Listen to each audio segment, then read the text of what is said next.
অসহায় মানুষের মুখে হাসি ফোটানো হ্যাপি ক্লাবের মূল লক্ষ্য।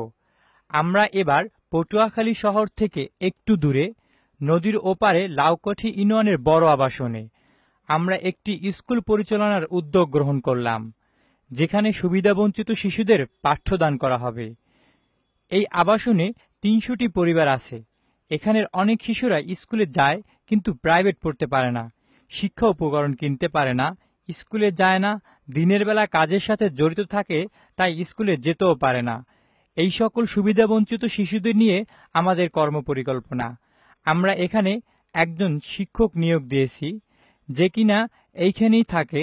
সে যে কোনো সময় শিশুদের সহযোগিতা করতে পারবে। হ্যাপি ক্লাবের সহযোগিতায় হাসিমুখ স্কুল থেকে আজকে যে লোকগুলো আসছে, তা মনে করেন আজকে সবাই আমরা দেখে খুশি হয়েছি।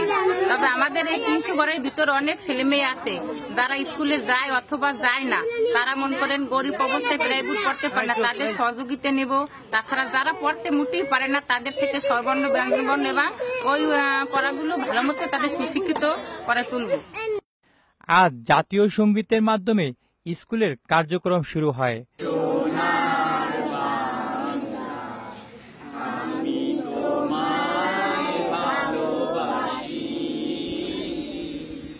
সকলের মাঝে শিক্ষা উপকরণ বিতরণ করা ও শিশুদের সাথে মত বিনিময় করা।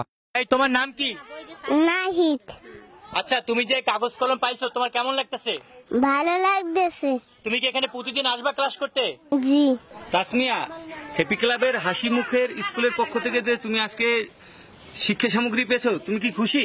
জি। তুমি প্রতিদিন ক্লাস করবা এখানে? জি।